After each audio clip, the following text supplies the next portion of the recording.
Hello, everybody. Dr. Rick Wallace dropping in on you. Hope everybody is having a great day. As for me, it has been quite a day. Um, but that's par for the course. That's life. You take it as it comes, you manage it, you handle it, and you move forward. Look, we're here for another installment of the Black Wealth series. And so for those of you who don't know, I am currently writing book number 25. This book will be focused on the complex dynamic of Black wealth building, all of the obstacles from 1865 forward, all of the things we're currently facing, and what must be done to overcome it and to be successful in building wealth that we can pass on to our progeny, and they consistently build and pass on down the line and on and on and on. This has to become a reality if we're ever truly going to talk about Black liberation and Black empowerment. We can talk about so many things, but until we understand that power comes from the ability to control one's own destiny, which comes from self-sufficiency, then we will understand that as long as we're dependent upon others for the very necessities of life, we are at the mercy of the very ones who are opposed to our empowerment. And so I'm excited about this.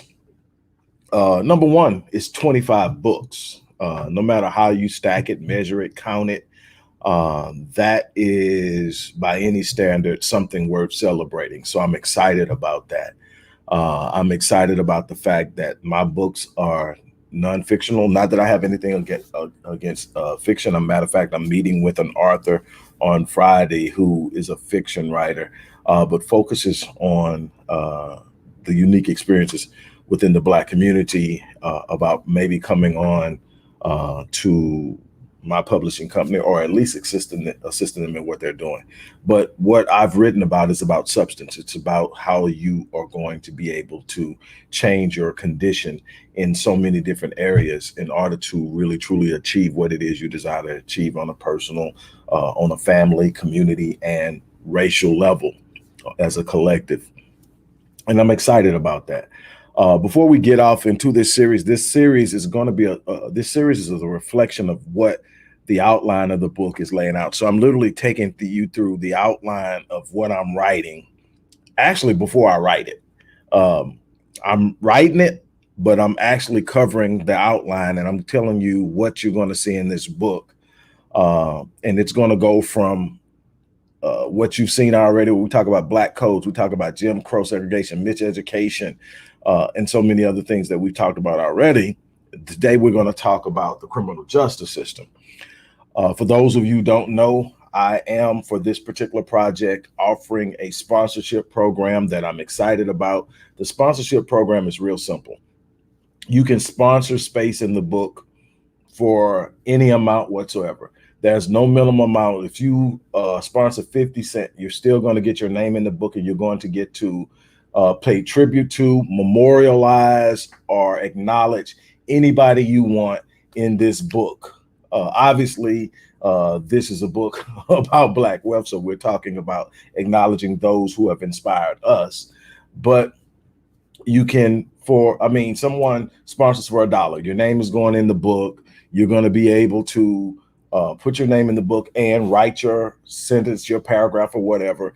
I'm excited because a person who bought space actually, which is it humbles me. A person who bought space, once you sponsor it, I send you an email and ask you what you want put in the book. And they came back and they literally were paying tribute to me and how I've inspired them with their business. That's like crazy. I wasn't expecting that. That was the last thing I was expecting, but it happened. But you can put anybody in here. Now, obviously, the more you sponsor, the more you're able to do. If you sponsor $25 and up, you will get a copy of the book upon its release. If you sponsor $100 and up, you get a dedicated page that's just yours that you can put and write your acknowledgement with a whole page space. If you sponsor $500, you get the whole page plus to submit a picture of the person you want to. But there's no minimum. There's, I'm just saying, hey, if you want to be a part of this, if you want to support what I'm doing, this is a way to do it. At the same time, acknowledge somebody that has impacted your life in a very good way. I'm excited about it. BLLC, thank you for contributing.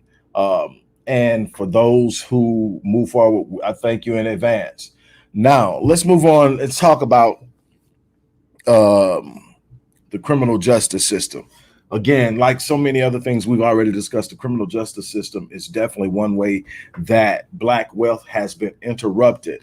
Remember, you take someone out of the house, you take a wage earner, you also take the balance, you take the ability to function as a family, and you reduce that capacity by one, and all of the other things they bring to the table. That you also saddle that person with a record that will inhibit their ability to find gainful employment and so many other things that they could be blocked from doing just solely based on the record. And it gets a lot more complicated than that, and we'll get into it as we move through these different this series. But what I want to talk about is, first and foremost, let's go to the war on drugs. The war on drugs in the 1980s. Now, the war on drugs took place in the Black community, primarily in the Black community in impoverished areas, and decimated it. Now, the crazy thing is the Black community was focused on, and whether it was someone addicted to drugs, if it was someone selling drugs, or whatever the situation, they were criminalized. Now, in the same instance, look at what's happening with the opioid epidemic, where the predominant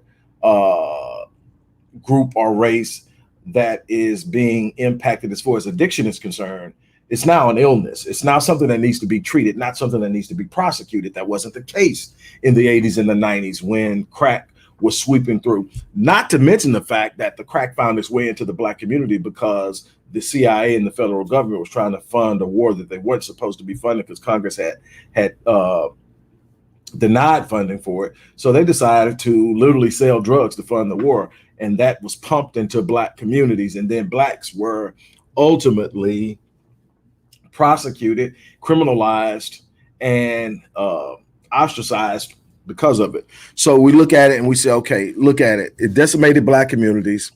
Now, the crazy thing is, if you look at any of the studies that are out there, literal studies done by respected institutions, peer-reviewed research, you find that whites are more likely to commit drug offenses, but Blacks are 5 times or more likely to be stopped, searched, arrested, convicted, and saddled with a record than whites. That's just the beginning of this equation. You have to truly understand the nature of this. Now, before we get off into this, there's something that I have to address because it's always a point that finds its way into this discussion. There is a train of thought or an idea or a center of thought that says, just stop doing things to get arrested. I get it. Everybody has a choice, right? Well, the truth of the matter is that whether you study penology 101, criminology 101, what you're going to find is where there's poverty, there's crime. Poverty has a major influence on crime. Let me explain to you in a very simple way why. We're talking about wealth, right? We're talking about, well, here, when you can look at the fact, and we already know because we've talked about this in the previous entries to this series, that poverty has been engineered, that it has been systematically engineered, and Blacks have been the most impacted by it. And so we sit up and we understand that okay, poverty, with poverty comes some things. But let's talk about how simple we can simplify this. Okay, let's say Black men are responsible for their families. And there are a bunch of things that we need to deal with in and of ourselves. But let's talk about at the basic core of things. Black men are responsible for their families. I want to center it down to black men because I don't want to complicate it, but anybody responsible for their families. Let's say black men responsible for providing for their families. Well, in order to provide for your family, you have to have an income. Now, there's only three ways that you make money or come up with money to feed your family, to put a roof over your family's head, to clothe your family, and all the things that you're responsible for doing. The first way is through income. Income comes one of two ways. You either work for somebody or you work for yourself. It can be done in a bunch of different ways, but that's it. You either work for someone or you work for yourself. Now, if for whatever reason you're unemployed and your business is not working or you can't get things happen, like in this pandemic where so many people have been negatively affected in the world of employment. Okay, so that's the first way. The second way is through subsidization. Subsidies. What type of subsidies? Well, governmental subsidies, organizational, nonprofit subsidies, where you can go and sit up and say, look, having a hard time, can't make ends meet, I need help. On the government side, you can get food stamps, you can get help for that, you can get on Section 8 housing, all the stuff like that. Okay, so say what happens if, as a black man, you don't qualify? Now, what is the other option? Crime. Whether it be boosting clothes and selling them, whether it be some type of side hustle, whether it be drug dealing, whether it be car theft, whatever it is, in order to have money. If you don't have a job, if you don't have, and we understand that there's an unemployment rate and that black men are the most unemployed and underemployed, that meaning that even when black men are employed, they're underpaid. So we understand that. Those are the facts. So if you don't have an income and you can't get subsidies, it means get your income supplemented or get something to you so that you can take care of the basic needs of your family. Crime is the only other option. You can sit up and talk about charges all day, but at the end of the day, not too many people are going to sit there and say, okay, baby, we just got to starve. You're going to go out and do what you have to do. This is not me condoning crime in whatever way, because the goal is not to have to be in a situation of that. That's why we're writing this book. That's why we're talking about this on in this series, is because there's a way to get there, but you have to understand what you're up against. So get that out of the way. That is that reality. Okay.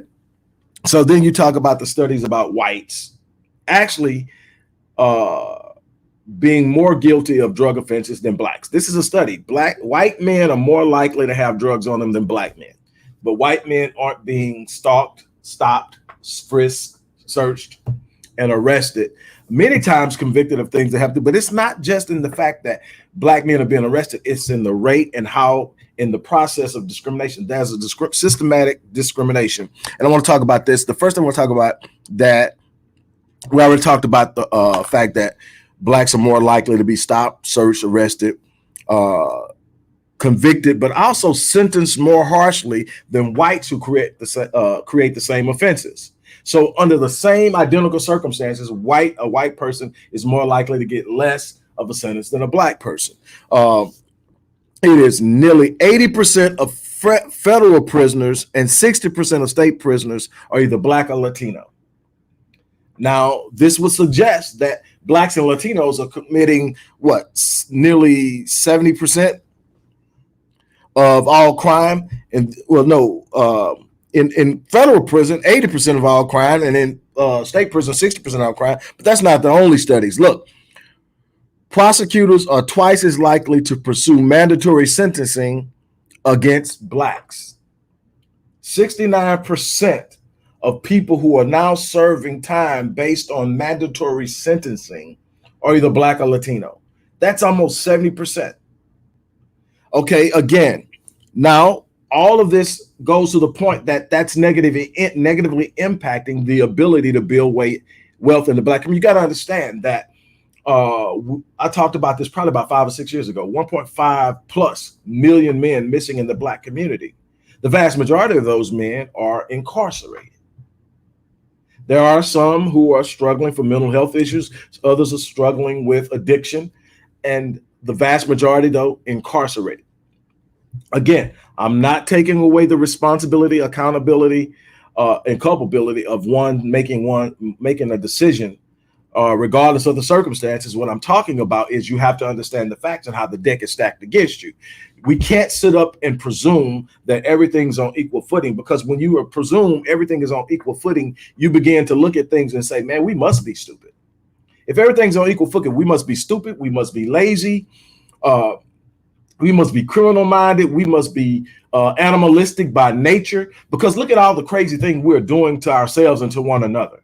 That isn't inherently Black traits. That is the result of generation upon generation of poverty, generation upon generation of powerlessness, generation upon generation of not being able to be self-sufficient. And in many instances, like Tulsa, like Wilmington, like Rosewood, like Tulsa, like Slocum, Texas, and St. Louis, and certain areas of Chicago, where we began to build our own and become self-sufficient, they came in and tore it down. So we're talking about the trauma that goes along with it. We're talking about the inability to come together and unite and build. And it's not simply because we aren't collectively united. It's also because there is an ongoing purposeful pursuit to keep us disjointed, to keep us at a point of poverty where we see no light at the end of the tunnel. So we then start to suffer from what's called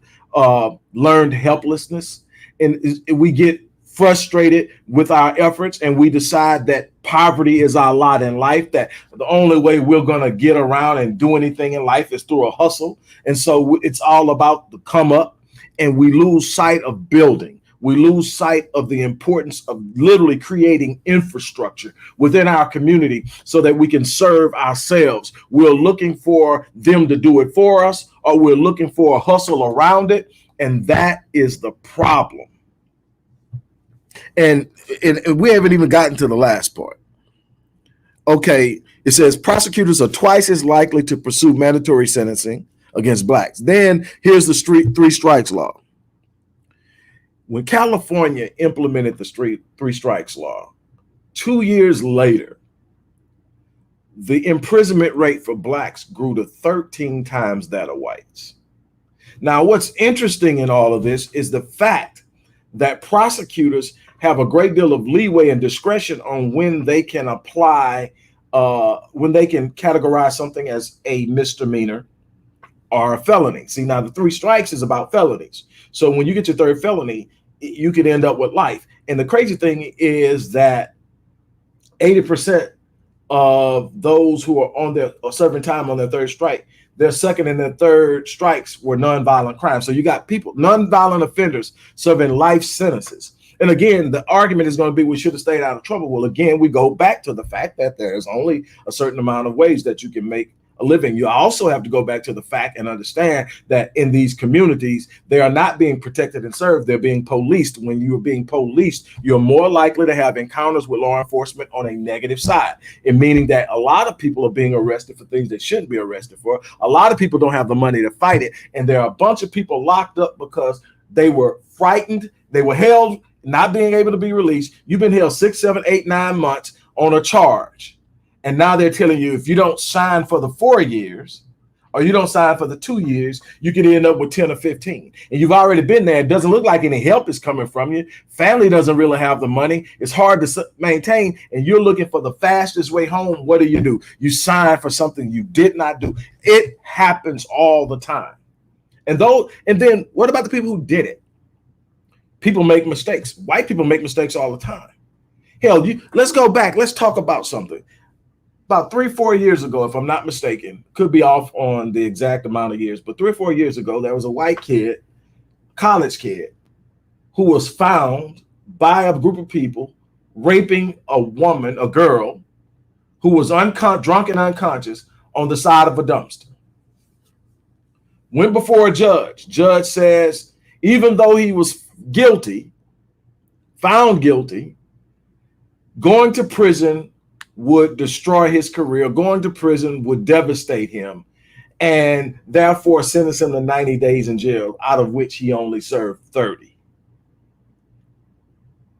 That's the difference. Name one time that's happened to a Black person.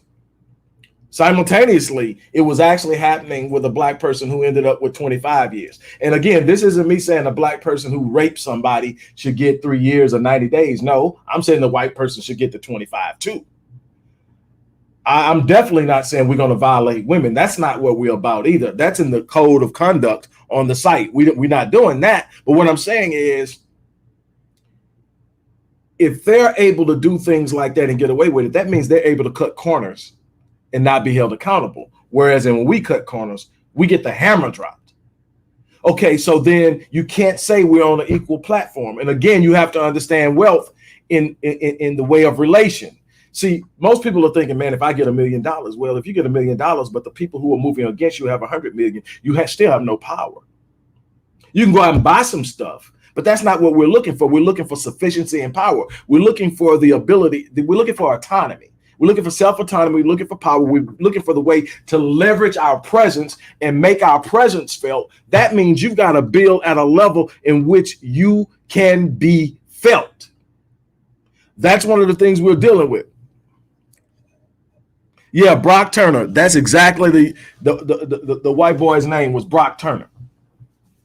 And that's what I'm trying to get you to understand. The way that you stop these type of things from happening is you got to have some sort of sufficiency. So it's like a catch-22. In order to stop the disproportionality in which blacks are being policed, arrested, convicted, and sentenced, you got to have power. But in order to have power, you got to have the people in place to create the power. You have to have the mindset for the power, but you also have to have the conduits through which power and wealth is built. So they keep us in this cycle of poverty, and poverty leads to powerlessness, and powerlessness leads to being manipulated, controlled, mishandled, oppressed, and all the things we're constantly complaining about. And yet we're told to pull ourselves up by our own bootstraps. Like Dr. King said when he finally came to his senses.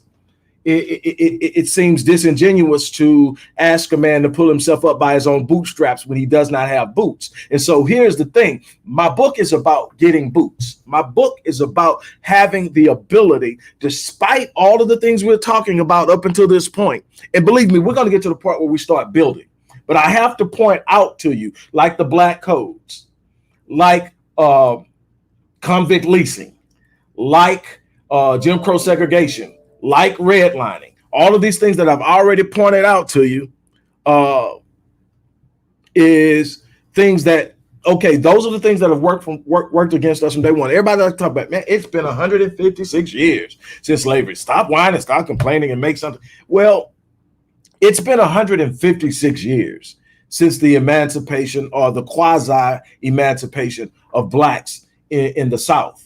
But you got to understand that we were not released into equal footing. We never got the 40 acres and the mule. We never had access to funding and financing for our businesses. They brought in European migrants and gave them land grants to farm. They brought in European migrants, not only and gave them land grants to farm, set up for the colleges, land grant colleges, to teach them how to farm. And then after they brought them in, gave them the land to farm, land that they never gave us, taught them how to farm it. And then when there were too many of them farming, they turned around and paid them not to farm. Oh, you got to do your homework. You do your I'm talking about how white wealth has been underwritten. I'm talking about poor migrants brought in and made wealthy by government funding, while blacks never got what we were promised for all the work we put in for free that built this country and gave this country its rapid rise to power, because a good portion of the countries, the industrialized portion of the company, was operating on free labor. You built that wealth so rapidly and grew from being an infant country to a power so quickly because you were able to build wealth so rapidly because there was no cost factor. You were getting things done for free outside of what it cost to purchase and feed a slave. You got it. And no one wants to talk about it. When we were set free, quasi-free, because freedom means access. Freedom means that I have the ability to move the way everyone else has to move. If you give me freedom, but you restrict that freedom and you keep me boxed in, I'm still a prisoner. I just have more space in which to operate as a prisoner, but I don't have the access. You promised me access. Then Lincoln got killed, and I believe it was Wilson that came in and totally flipped, and we didn't get it. And what we got was 12 years of Reconstruction, where and a lot of people like to romanticize Reconstruction like it was a good thing. No, let me tell you what Reconstruction was. Reconstruction was the South, the Union Army coming into the South and shutting down the Confederacy, arresting presidents and generals surrendering, setting up installations in the South to govern. And then came the clandestine groups like the Klan, Ku Klux Klan, who were riding around covered with sheets, burning installations, shooting soldiers, causing all kind of property damage, to the point that the North withdrew Union troops out of the South. Then the South began to creatively reel back the South into the days of antebellum, its antebellum glory. In other words, it starts to put in policies like the vagrancy laws that said if you were Black and you didn't have a job, that it was a felony, and you could be arrested and jailed for 12 years and then leased back out to the very plantation you had been set free from.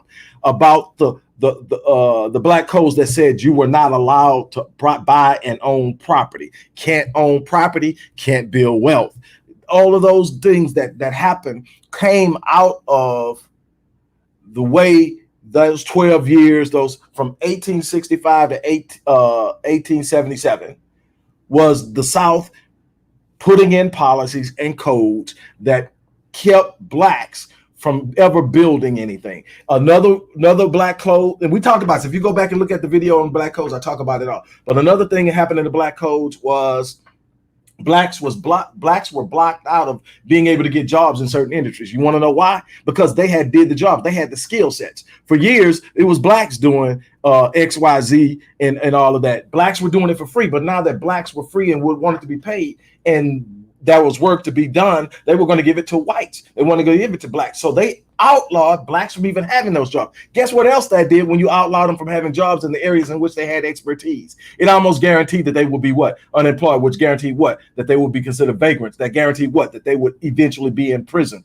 And that guaranteed that they would eventually have their bodies leased out to businesses and plantations for labor at pennies on the dollar, which they would not get any of, meaning they were performing their work for free. Sounds like slavery to me.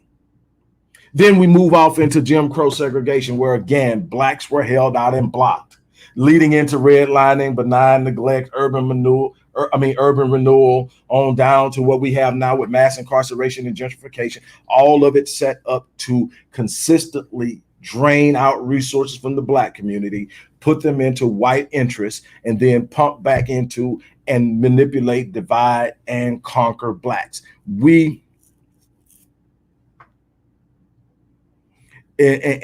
have to truly understand all of the mechanisms and components and machinations at play that have landed us right here. We can't consistently allow them to write a narrative that says we're here because we are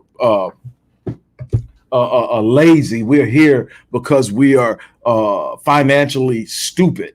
No, there are a bunch of us who are very sharp. There are a bunch of us who have the capacity to build. We're trying to get there. We're trying to do some things, but there are so many things working against us that we don't associate.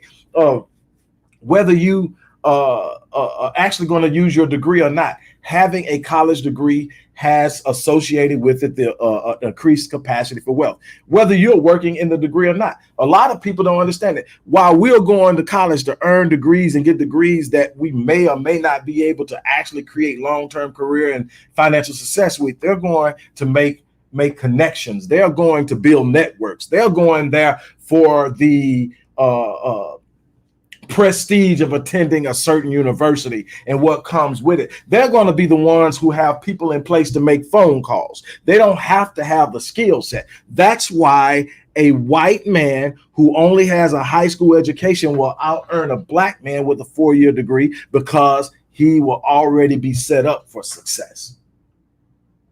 They're never going to give us that lane. That's a lane we're going to have to create for ourselves. That's a lane that we're going to have to absolutely create for ourselves. It's not going to be given to us. There are certain things in this world that we're going to have to go out and take.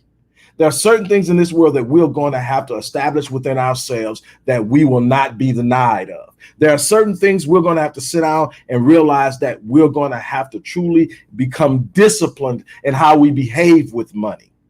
When it does come into our hands, we can't be frivolous with it. We can't sit up and feel a need to have what they have to prove to them we've got it. 9 times out of 10, the things that we want to go buy to prove to them that we can do what they do, they own. So we're actually taking money we finally gotten out of their economy and sending it right back in. We are hemorrhaging economic power by being consumer minded instead of sitting up and saying, how can I invest in black interests? Can I invest in black business? Can I invest in black residential development? Can I invest in counter gentrification? In other words, can we find a way to build up value in our own communities while empowering those who already own property in the community to maintain ownership of their properties? Because when they gentrify, they drive up property value at a rate that the owners who own the properties can't afford to pay the taxes. Then they take the taxes based off of seizure and forfeiture for delinquent taxes. What we need to do is have the ability and capacity to build in our own communities while underwriting the security of ownership. We need to make sure that we protect those who already have ownership in the community. That's our responsibility. You got people 75, 80 years old losing their homes because they're driving up property values. They refuse to sell. They just say, okay, you stay here. They buying. Number one is stop selling to people that don't look like you. They're never going to take what you gave them, and you're going to be limited in what you got. They're never going to take what you got that they buy. Number one, if they're coming to you offering you something for it, I guarantee you it's worth more than they offered. They wouldn't be buying it for less.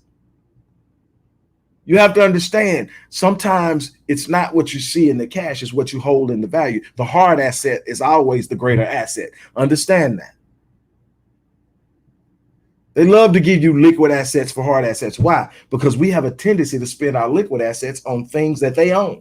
What does that mean? That means they come in and take something of value from you that is in your community, in your power. They give you a liquid assets, currency. They take that power asset and hold it. You take the currency they gave you, go right back and buy something they own. Now they have the money back.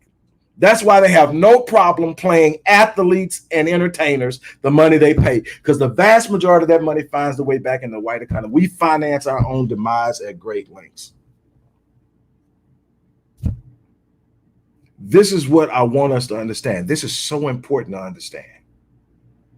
And like I said, this is just, another installment in this series. The whole time I'm writing this book, I'm going to be bringing you what I have in my outline. And as I start to expand on it and write on it, it's going to become even more detailed. And we're going to come back and revisit a lot of these things. And we're going to talk about what we have now in way of solutions and how we do navigate through this. There's no such thing as can't. So we're never going to sit up and say what we can't do. We're going to say what we need to do in order to do it. That's the thing. How many are willing to make the sacrifices to grow something? How many are willing to make the sacrifices to build something? How many are willing to invest in the things that are out there already that we can get behind and grow? We've got to learn how to unify something, because here's the thing. Every time that they move into and gentrify, and I talked about this in a previous installment, every time that they move in and gentrify an area, they push out, they displace. It's called forced displacement. Well, after it's been done so many times, it's called serial forced displacement. It's actually a systemic way of displacing a certain group. And they have, through redlining, benign neglect, urban renewal, and gentrification, developed an entire system through which they forcefully displace blacks. And as they displace blacks, they take them out of an enclave of large groups and blocks, and they disperse them. It's not like you're getting pushed out of, let's say, what happened in Third Ward here, which is now Midtown, Uptown. Let's say, okay, it's Third Ward. It's historically black. Now, the vast majority of blacks are pushed out. It's not like, okay, they all land over here in Clinton Park or whatever, blah, blah, blah. No, they've got to go find places. And a lot of time they're landing up in the places they can afford, which is other impoverished areas, but it may be a different group. It may be Latinos. It may be poor whites. They lose their collective power on a local level to vote in city councilmen who can provide them with the things they need, better water systems, and take their interest. So now you can't vote a black in. You can vote a local interest, a geographical interest. You can make things in that neighborhood better, but the bottom line is the people in that neighborhood don't relate to you. They're going to have their own collective interests, and you're going to be viewed as an outsider. That's what happens in serial forced displacement. Not to mention the psychological and physiological implications of serial forced displacement, which I've already written on. Go back and read Born in Captivity and The Undoing of the African American Mind. Both of those books touch on that. We have work to do. The beautiful thing about it is we can do it. Is it going to be easy? No. Is it going to happen overnight? Absolutely not.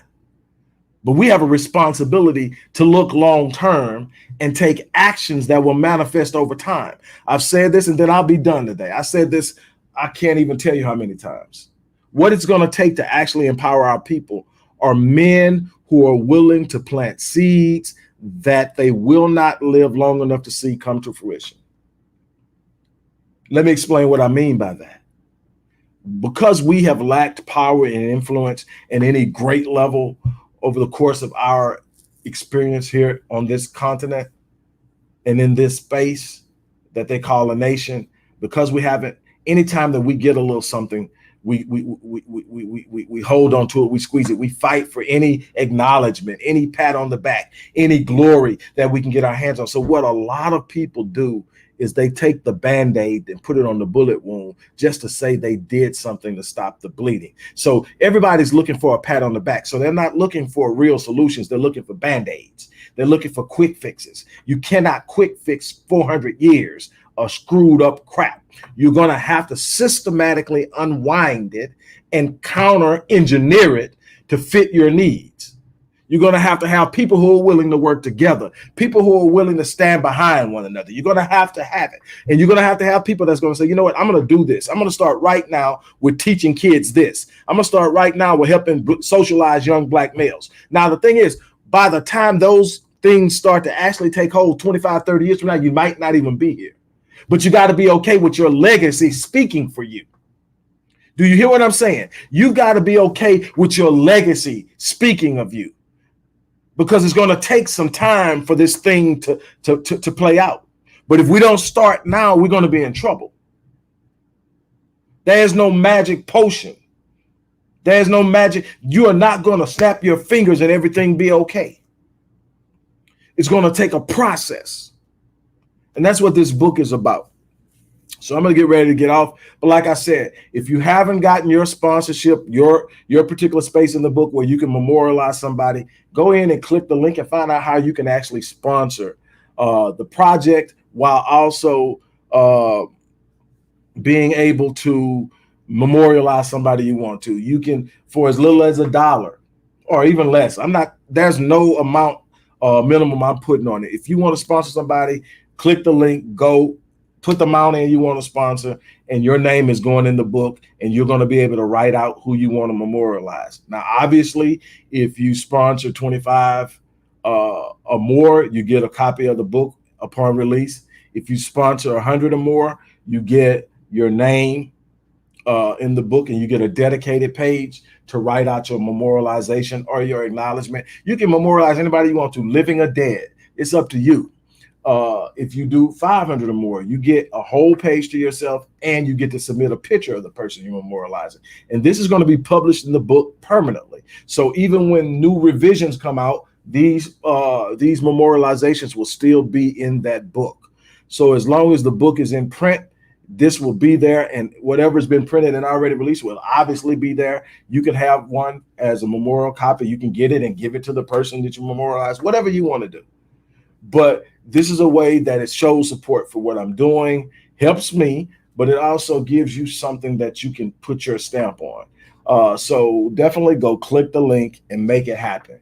On that note, I'm gonna get out here. There's a lot of other work I have to do, but if we don't start moving on this now, our grandchildren are going to be experiencing the same things we're experiencing. And if not careful, could be experiencing worse. We have a responsibility to leave them something better than what we found. That's my goal. My goal is to leave a legacy to my kids, my grandkids, my great grandkids, and their grandkids, that Pawpaw came, he saw, he conquered, he did everything in his power to make this place better for us. And he did it in such a way, he's inspired me to go out and do the same thing for the next generation. We've got to grow. We've been generationally caught up in trauma. It's time to become generationally caught up in power. And on that note, I'm out of here. You guys have an unbelievable day.